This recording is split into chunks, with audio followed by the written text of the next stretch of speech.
Outnumbered, Ukrainian fighters in Mariupol held off the Russian military. But now that battle is all but lost. And China's zero COVID policy being felt around the world. Get ready to pay more and wait longer for anything, which is everything, made in China.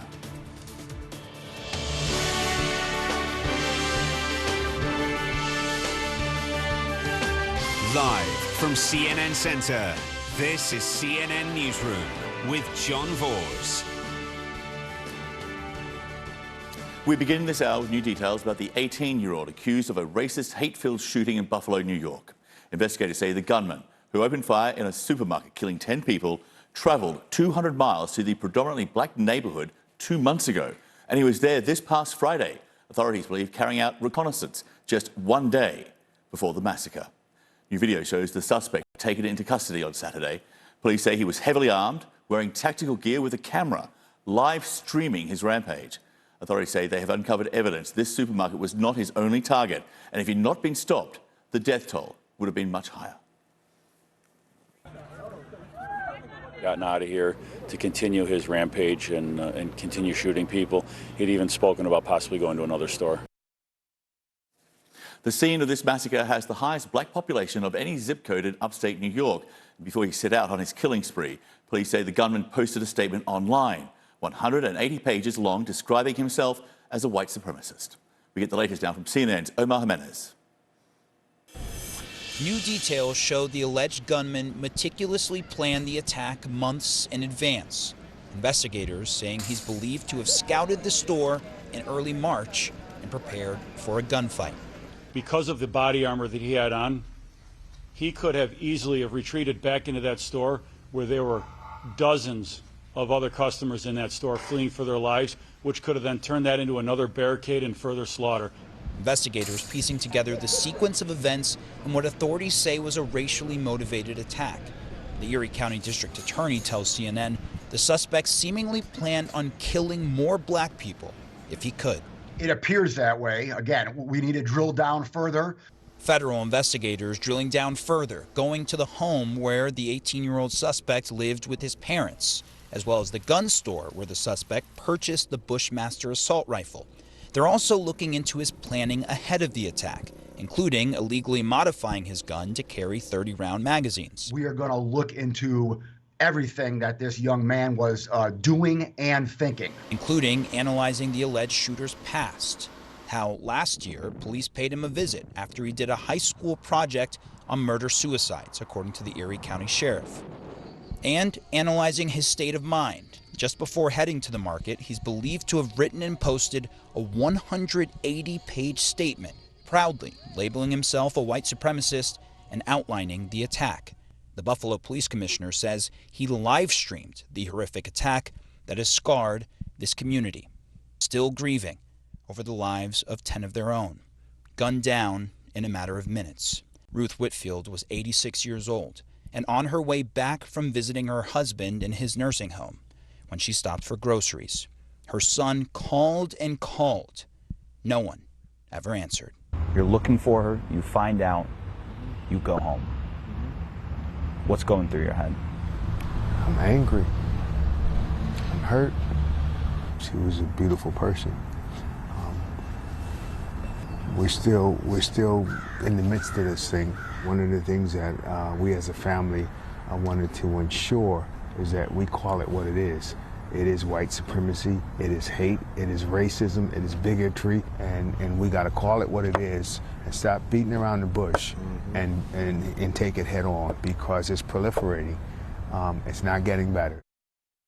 Now, Buffalo's police chief says this suspect had basically been doing recon leading up to this shooting in the area as recently as Friday, but as early as months ago back in March. Now, over the weekend, he pleaded not guilty to first-degree murder, but no word yet on whether he will face any federal charges. Meanwhile, President Biden is expected to visit Tuesday here to meet with the families of victims. Omar Jimenez, CNN, Buffalo, New York. Joey Jackson is a CNN legal analyst and criminal defense attorney. He is with us this hour from New York. Thanks for taking the time, Joey. Good to see you. Good to see you, John. Thank you. Okay, so once again, we're looking for answers here as to why and how. And a lot of the how as in how could this happen, is falling on social media. I want you to listen to the governor of New York State. And I'm calling out the social media platforms where this hate can be spewed and people are learning how to create guns and violence and weapons. So the governor can call out social media platforms as much as she wants, but beyond sort of naming and shaming, there doesn't seem to be much which can be done in terms of enforcement or regulation of violent and harmful content, right? Yeah, that's absolutely right. It's a very difficult scenario. But John, as it relates to social media, we have, of course, a robust First Amendment right. And that First Amendment right allows people to express views that you and I might find offensive. We may find it reprehensible. We may be in disagreement with it. But you know what? Under First Amendment principles, you're allowed to espouse it. And it gets even more complicated than the First Amendment. Why? Because the fact is that these social media sites, they're private entities, these social media people. And as a result of that, they're not even subjected, all right, to the First Amendment to begin with because of the fact that the First Amendment is governmental in nature. And so that gets even more complicated. And at the end of the day, last point for this question, and that is, social sites are even protected by the government and they have immunity with respect to users who are posting content. The actual site itself is not responsible for an individual user's views. And so that gives it even greater complexity. So while politically that may sound good, at the end of the day, it's a much more complicated problem than that, John. Well, Democrat Congresswoman Debbie Wasserman Schultz was calling for tougher gun laws, like a lot of people have been doing, and added this: we also need to revisit Section 230 to remove social media company immunity if they amplify radicalizing content and conspiracy theories that promote violence, like we saw in Buffalo. So Section 230 was an amendment to the Communications Decency Act, which we're told had two purposes. The first was to encourage the unfettered and unregulated development of free speech on the internet, as one judge put it at the time. The other was to allow online services to implement their own standards for policing content and provide for child safety. So this is essentially, for social media platforms, this is their get-out-of-jail-free card. So in some respects it is. And so backing up just by way of explanation, you have people who are using, right, the byproduct of social media are so many people in the public square who are using social media to really provide content to express views on, to do various things with respect to interacting with others. And so when you look at Section 230, it really says, well, if individuals are providing this content and it's coming from all corners of the globe, why should the individual site be accountable and really be held to the standard of adopting views simply because they're providing a mechanism, that is the form of social media, for having those views expressed there? And so what Section 230 did was say, we're going to immunize them. Immunize who? Right? Meaning give it immunity to actually the site provider. We're not going to blame the site provider for the individual who posts content there. So it gets very difficult, right? So in terms of the why, one motivating factor appears to be this racist ideology replacement theory, which believes either the Democrats or the Jewish people are plotting to diminish the influence and the number of white people in this country. This theory once only existed on the fringes of the internet, the crazy parts, but it's gone mainstream, at least within some factions of the Republican Party. Listen to this. We know what the Democrats are up to here. They want open borders. This is exactly their strategy. They want to replace the American electorate. For many Americans, what seems to be happening, or what they believe right now is happening, is what appears to them is we're replacing national-born American, native-born Americans to permanently transform the political landscape of this very nation. This administration wants complete open borders, and you have to ask yourself why. Is it really they want to remake the demographics of America to ensure that they stay in power forever? Is that what's happening here? Okay, so when it comes to the First Amendment, knowing what we now know about how that was a radicalization, possibly, of the shooter, how is what the Republicans have been saying there any different to yelling fire in a crowded theater? Yeah, it's really problematic. We are in polarizing times, John. At the same time, right, we have to recognize and respect that we're not all going to agree. We can have principled points of disagreement, and that's what the First Amendment is all about. Now, one thing to talk about. that the First Amendment has limitations. Even though we can argue with each other all day and all night, John, we could agree, we can disagree. You can't yell fire in a theater. Why? Because it could impair someone else. You can't defame someone, that is, state something false that impairs their reputation. Why? Because it affects someone else. So we have to really think about the First Amendment question in the context of what we're allowing, how we're allowing it. But at the end of the day, it's about decency and humanity. And if we have that, perhaps we could prevent tragic instances like what occurred in Buffalo. If we had that. Joey, thank you. Great to see you. Thank you, John.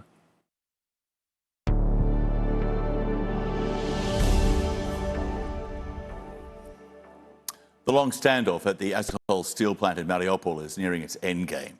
Ukraine's military leader says the combat mission is over. The priority now is to save the lives of the troops who held off the Russian military for 82 days. Evacuations are underway from the steel plant. Officials say so far 260 people have been able to leave. But what happens next is unclear. Many are wounded, being bussed through territory controlled by Russia and its allies.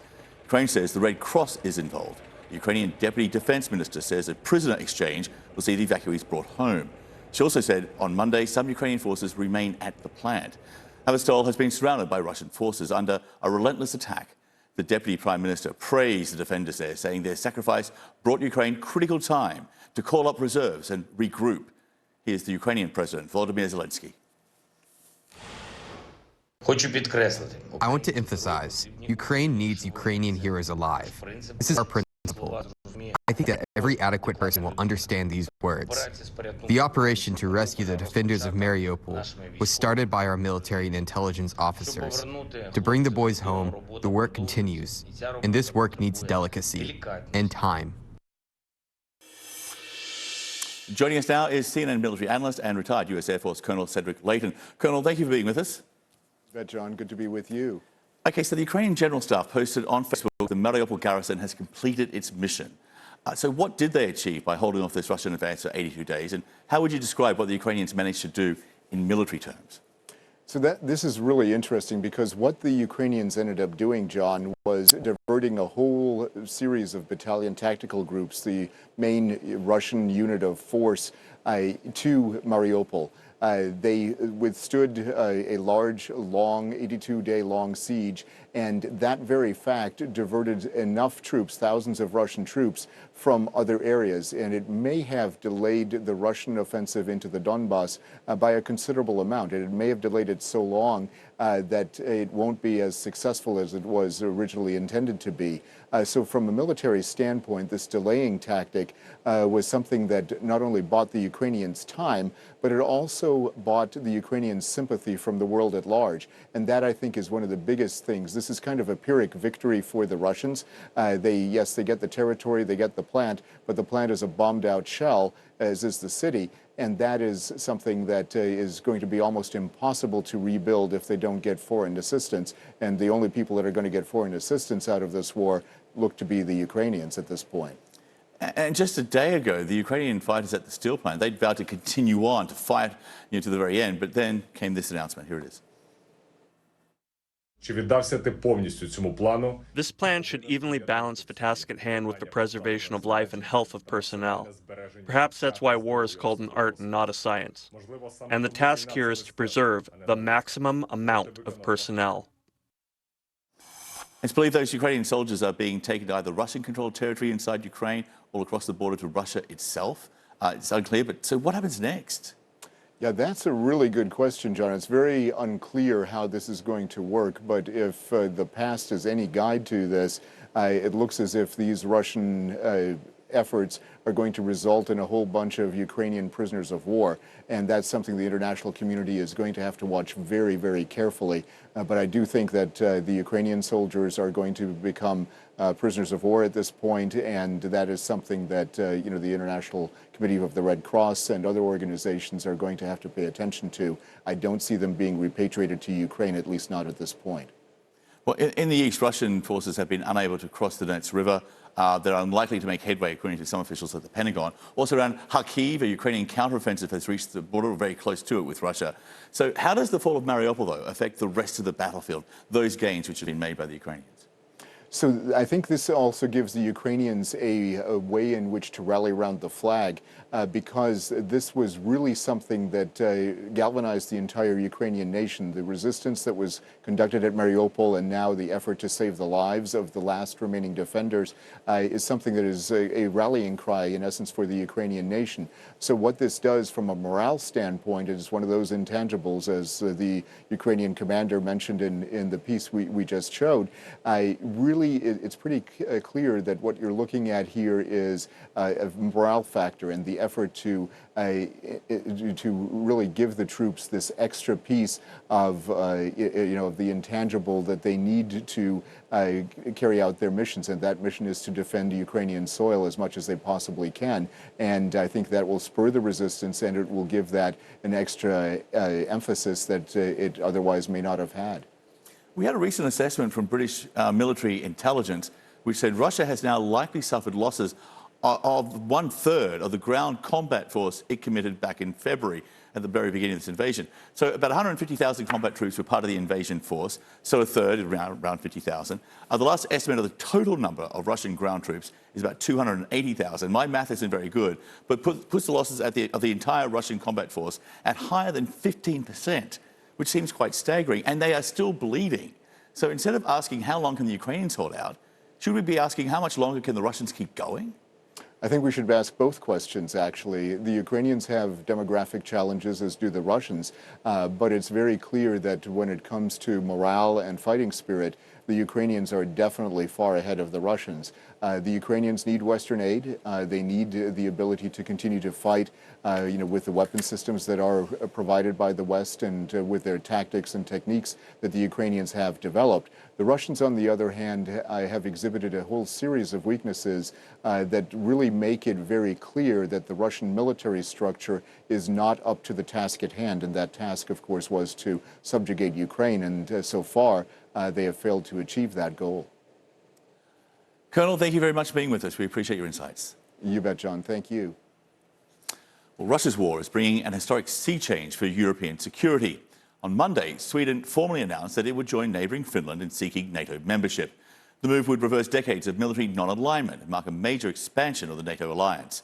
But those plans are already hitting some roadblocks. Turkey's president doubling down on his objections, accusing Finland and Sweden of housing Kurdish terrorist groups. NATO leaders have said they're confident Turkey will not block these bids, but membership decisions require unanimous consent from all 30 NATO states. Meantime, Russian President Vladimir Putin said Monday that the expansion would not be an immediate threat, but he did warn that moving weapons onto Finnish or Swedish territory would provoke a response. What that response is, he did not say. Still to come here on CNN Newsroom, he stepped into the line of fire Saturday and tried to take out the gunman at that Buffalo supermarket. We'll look at the life of a security guard, Aaron Salter, a former cop who died a hero.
our mission here at CNN and journalists.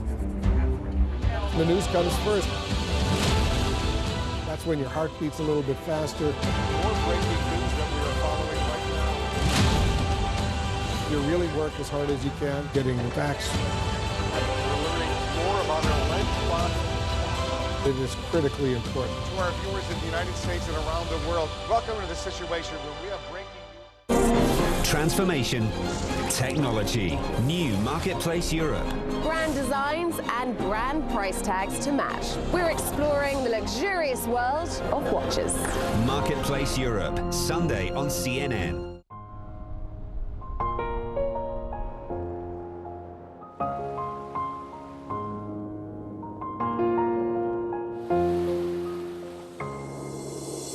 We share this place, we all belong.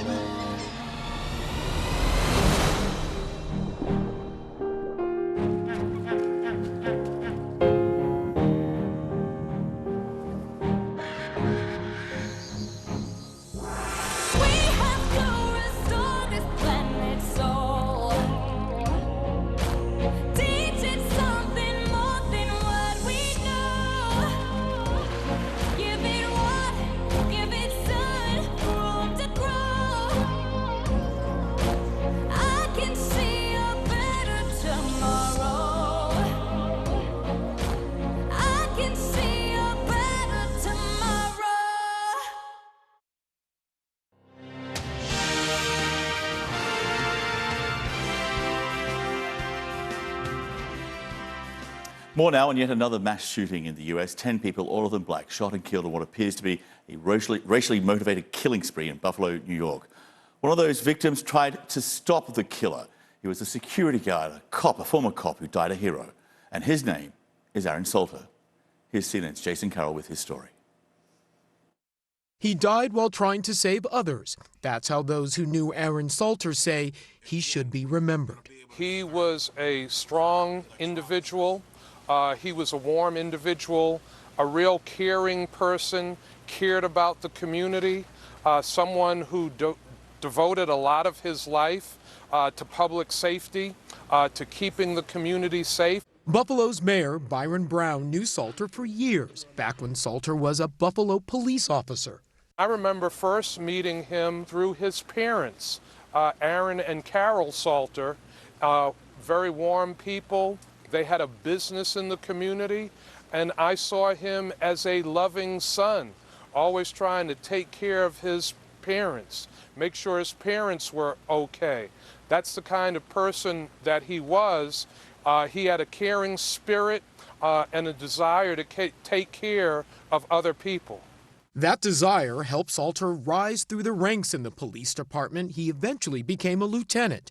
His love of community and law enforcement was one of the reasons he went to work as a security guard at the Tops supermarket after he retired from the force. Saturday, armed only with a handgun, he engaged the shooter. He went down fighting. He came in, he went towards the gunfire, he went towards the fight.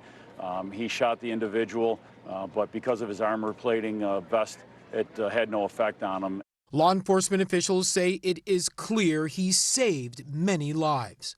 My daughter was crouched down in the front end for the entire shooting. His actions gave Fragrance Harris Stanfield, who works at the market with her daughter, the time they needed to take cover.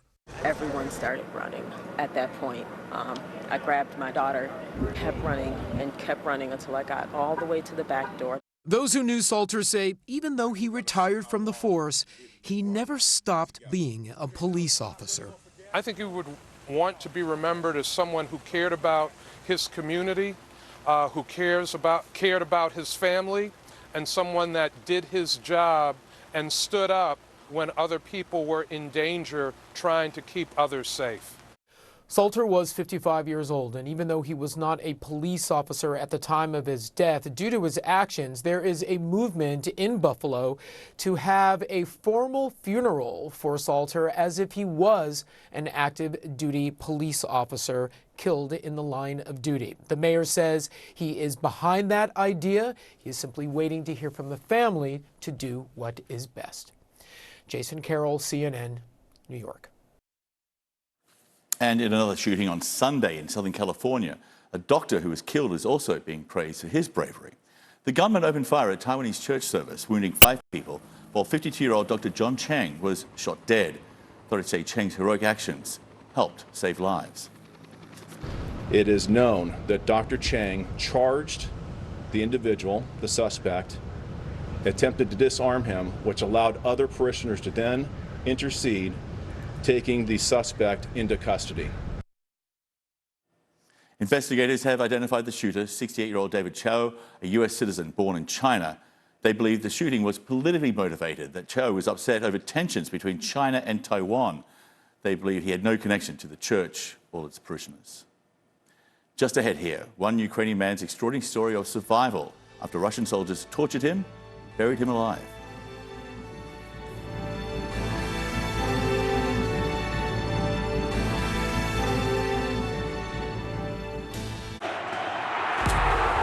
What makes a great goal?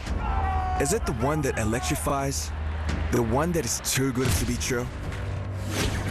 That steals our breath? The one that shakes the world with a thunderstorm of 1,000 voices? The one that rewrites football history?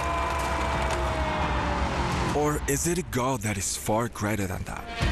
A goal we at Hyundai are committed to, driven by heart and technical prowess. A goal that humanity can only score together under one jersey, one flag, and for one monumental cause, our united world for sustainability. When we rise as one team, team-centric, we can still win this game. Great things are coming. Are you in?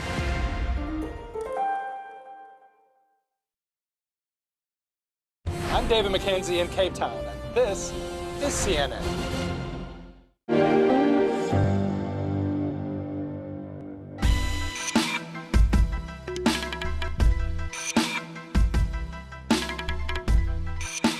My name is Øystein Jensen. I'm the Chief Sustainability Officer at Odfjell SE. It is important that shipping becomes sustainable. It is important that shipping moves towards zero because we are a part of the global value chain.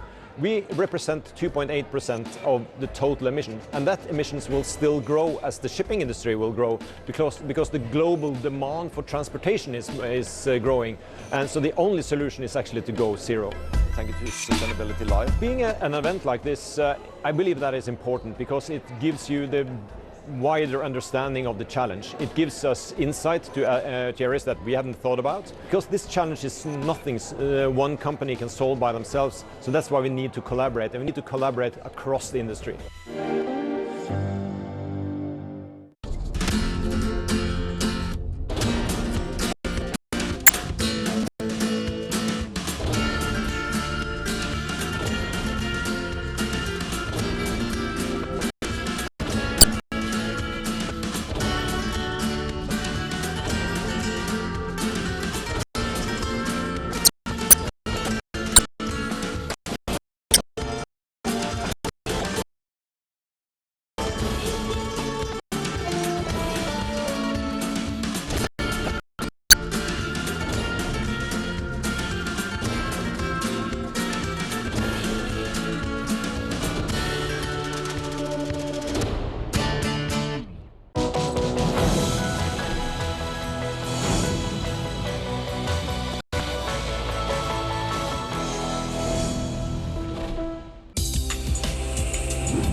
When you travel the world, make sure the world travels with you.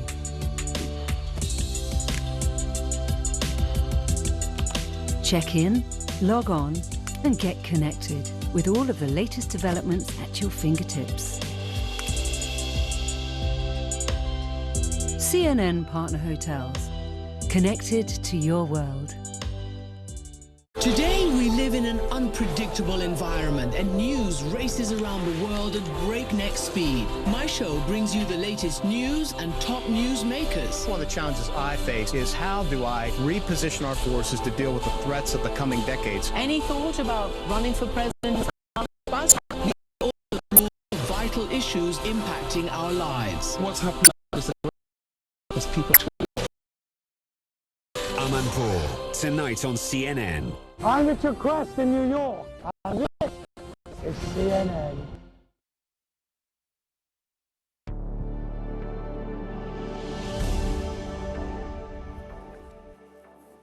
Just a few weeks into the war in Ukraine, 3 brothers were taken from their home by Russian soldiers, interrogated, executed, buried, and left for dead. But one survived, and now his case is one of thousands of alleged war crimes being investigated by Ukrainian prosecutors. Here's his story from CNN's Melissa Bell. This is where Mykola Kulichenko was buried alive.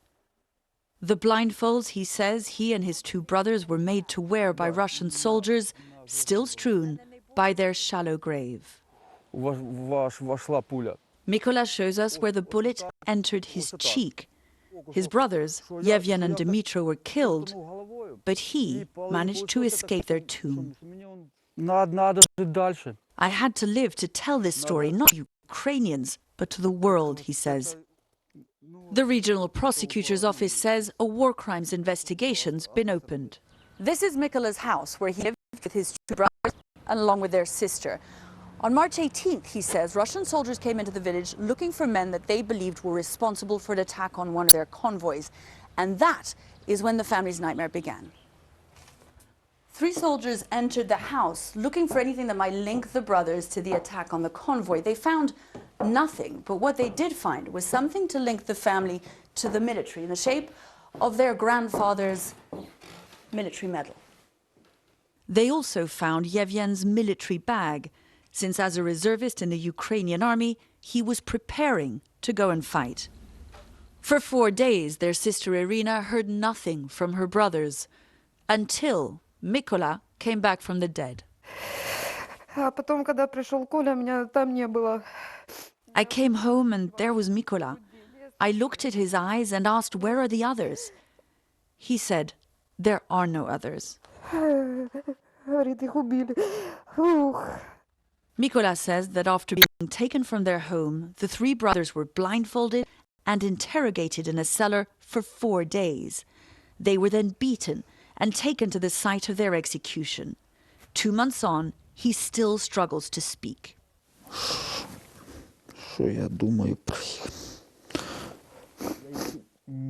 What do I think of the Russians? I hate them with all my soul. They are animals. They should burn in hell.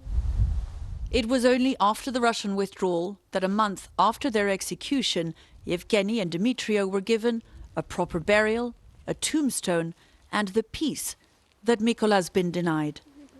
Melissa Bell, CNN, Chernihiv region. Well, from loving it to leaving it, McDonald's is pulling out of Russia for good, permanently closing and selling more than 800 restaurants there, making it one of the biggest global brands to exit the country since the war in Ukraine began.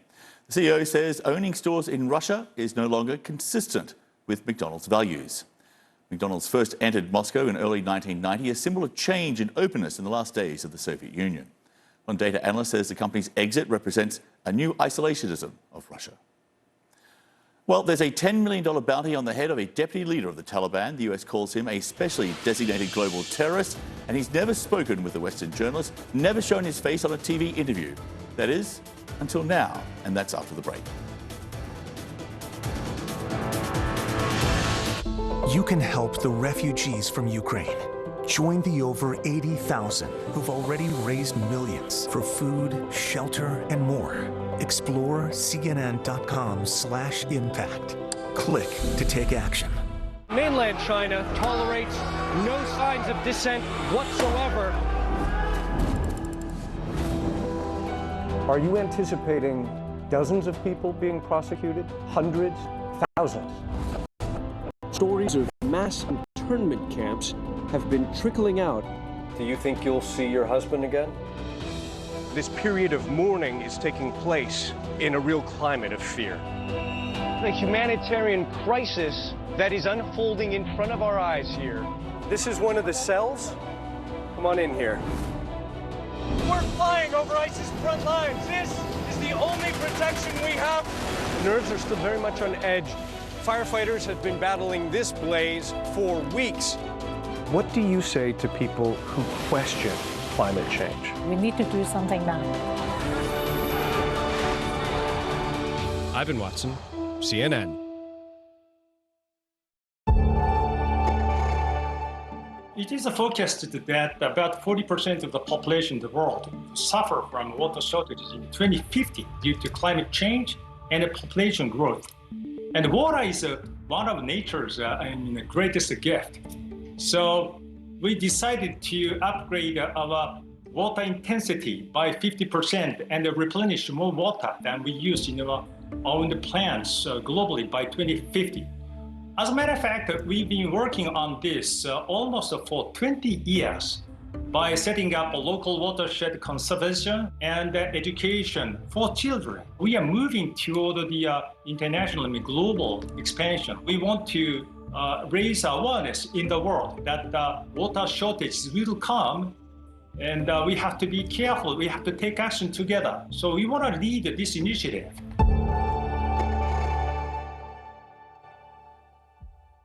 I am Nigerian by blood, British by birth, and American by residence. It is important to me that those same strands of inclusivity that flow through me are mirrored in the stories that we tell. One World is a place where Africa has an equal seat at the global table alongside Europe, the Americas, and Asia. Every continent has a voice, and where everyone watching has a stake in the global conversation. One World with Zain Asher, tonight on CNN.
I'm David Culver in Beijing, and this is CNN.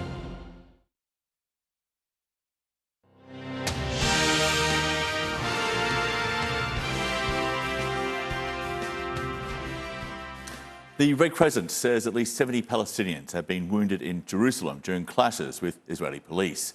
The violence erupted alongside a funeral procession for a man who died after unrest broke out at the Al-Aqsa Mosque compound last month. Israeli forces had set up roadblocks on Monday, preventing mourners from reaching the mosque and cemetery. Witnesses say Palestinians threw rocks and bottles at the Israeli police, who then responded with tear gas and rubber bullets. Police accused hundreds of disruptors and rioters of turning a funeral ceremony into a violent march. Palestinian Foreign Affairs Ministry condemned the police response as a heinous crime. And now to a CNN exclusive. Sirajuddin Haqqani is Afghanistan's acting interior minister and a deputy leader of the Taliban. He also has a $10 million bounty on his head. The US says he's orchestrated some of the deadliest attacks on American and coalition forces during the war. He's never spoken on camera with a Western journalist until now. CNN's Christiane Amanpour asked him whether he considers America the enemy of the Afghan government. In the future, we would like to have good relations with the United States and the international community, based on rules and principles that exist in the rest of the world. And based on that arrangement, we have made commitment with them, and currently we do not look at them as enemies. But based on their conduct, the Afghans have reservations about their intentions. From our side, the freedom of the country and struggling for the country's defense is a legitimate right, in accordance with the international rules. Currently, we do not look at them as enemies, and we have time and again spoken about diplomacy. We are committed to the Doha Agreement. Like the rest of the world, we want relations with them. The entire interview can be found at CNN.com, and for viewers of CNN International, part 2 of that exclusive interview with the Deputy Taliban leader can be seen Tuesday on Amanpour. Tune in at 6 p.m. London time. It's 9:30 p.m. if you happen to be watching from Kabul. I'm John Vors at the CNN Centre in Atlanta. World Sport is next for our viewers on CNN International. And for those watching in... Egypt is transitioning towards a sustainable, circular economy. Through the opening of the Gabal al-Asfar wastewater treatment plant, it is using treated water to irrigate agricultural land and is producing organic fertilizers. The plant has been designed to reduce waste and optimizes the use of water resources. It generates electricity and saves carbon emissions, ensuring that over 8 million people across the country live better, healthier lives.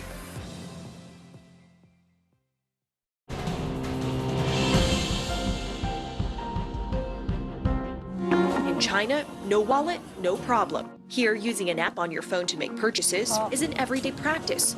The industry so far has been dominated by private companies. That could soon change. China's new digital currency, known as the e-yuan, made headlines at the Winter Olympic Games, a centralized virtual form of currency that can be used just like money across the country. I think the rollout at the Beijing Olympics is designed in some ways to show the flag internationally. Other parts of the world have similar ambitions. The European Central Bank announced plans to create a digital version of the euro, aiming to achieve this milestone by 2026. The United States, the world's biggest economy, is currently in the research phase of its own digital dollar, but will not yet proceed, citing concerns around financial stability and privacy.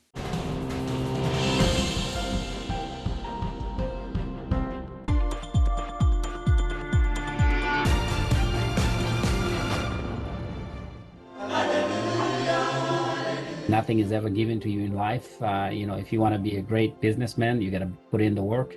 And the same applies to survivors of trafficking. My name is Given Kachepa, and I'm now a dentist in Dallas, Texas. I grew up in Zambia. We grew up very poor. I was trafficked into the United States by an organization known as TTT Partners in Education. The mission of the organization was to go to African countries and bring kids to America to sing in churches. We were singing in malls. We were singing in schools. So the ministry had different ways of making revenue, and yet those of us that were singing were not receiving a penny from that. My dental practice is based here in North Dallas. We've been here now 5 years. It's been an exciting, wonderful journey. My goal as a dentist in the future is opening up clinics in Zambia. We have 2 of them that we've built from the ground up. And being a business person today, I just cannot foresee a situation in which I would work somebody without compensating them for the work that they're doing. It's important to me that we all try to get along and make life a little bit easier for each other.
Still the biggest draw in golf. Brace yourself for another Tiger Woods show this week, and why Arsenal's Champions League ambitions have been shattered by Newcastle.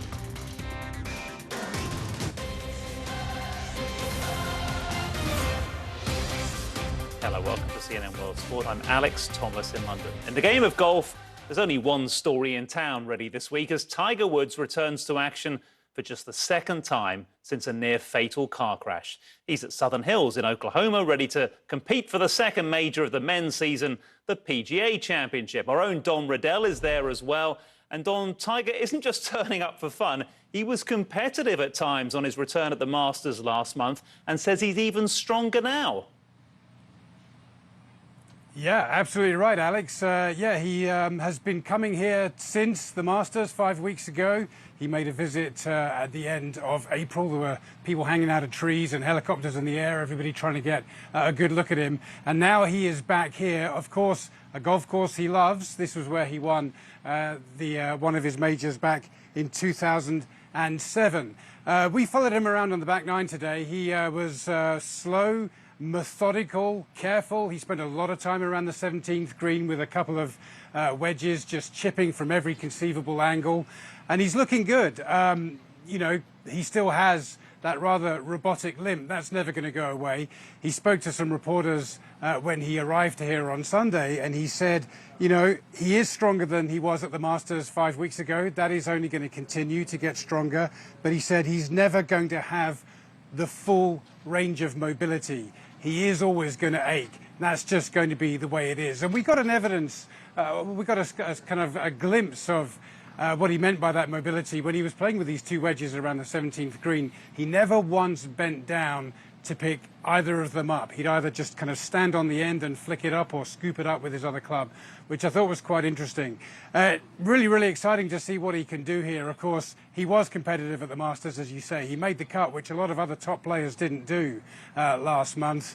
And at 46 years of age, people are still excited to see him play. He could still do it. He believes it, otherwise he wouldn't be here. And he's playing in the 46th state of Oklahoma. Maybe there's some kind of omen in there, Alex. We'll see come the end of the week.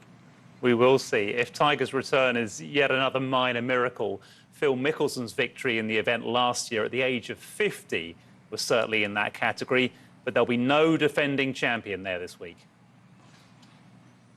Yeah, and it's a big deal when a defending major champion does not come back to have another go at winning the title. It doesn't happen often. Rory McIlroy, that was the last time it happened, when he couldn't defend the 2014 championship title because he injured playing football. The world number 6, Victor Hovland, a moment ago, described it to me as a bizarre situation that Mickelson isn't here, and I think that is quite the understatement. We know why Mickelson has been playing golf for the last few months, ever since those highly controversial remarks were made about the Saudi government and the Saudi breakaway golf tour.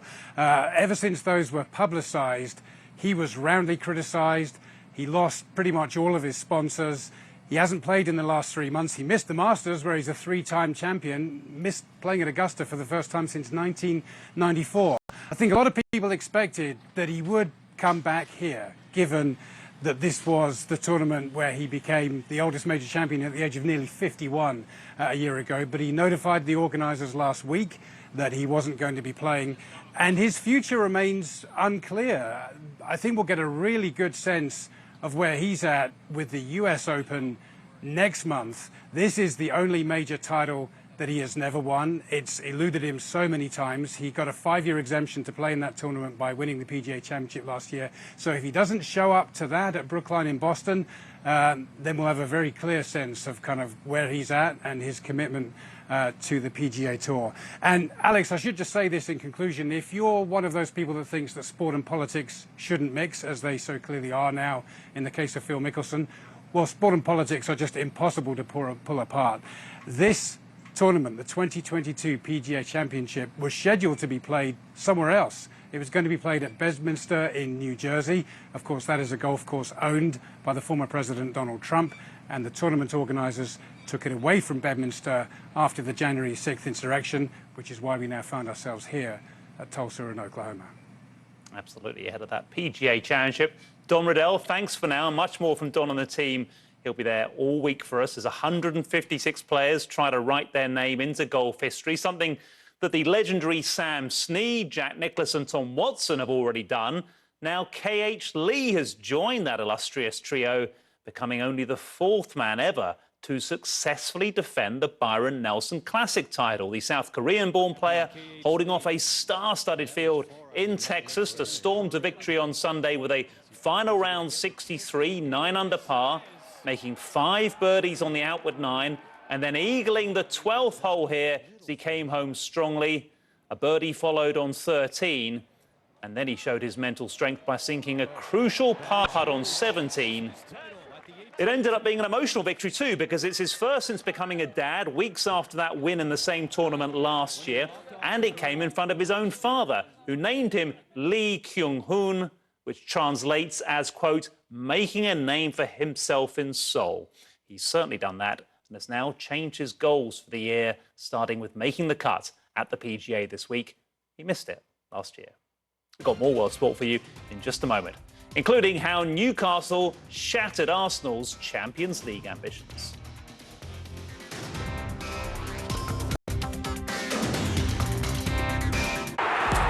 What makes a great goal? Is it the one that electrifies, that just steals our breath? The one that rewrites football history? Or is it a goal that is far greater than that? A goal that humanity can only score together. A united world for sustainability. When we rise as one team, 18th century, we can still win this game. Are you in?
Hello, welcome back to World Sport. It looks as if Arsenal will have to wait at least one more season to return to the Champions League after suffering a 2-0 defeat to Newcastle United.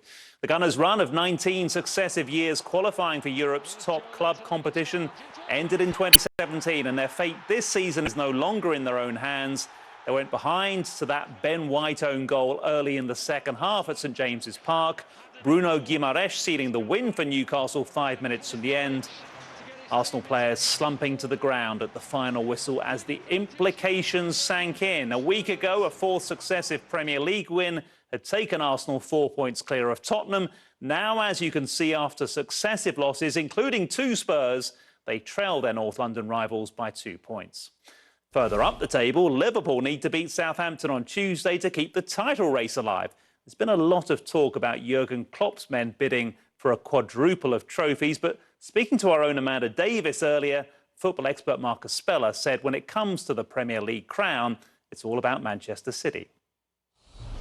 The task is simple. Win the game, you're champions. Now, we have seen Manchester City in this position before, of course. They won't want to leave it to the 93rd minute and an Aguero moment and all the rest of it. They want to get this done.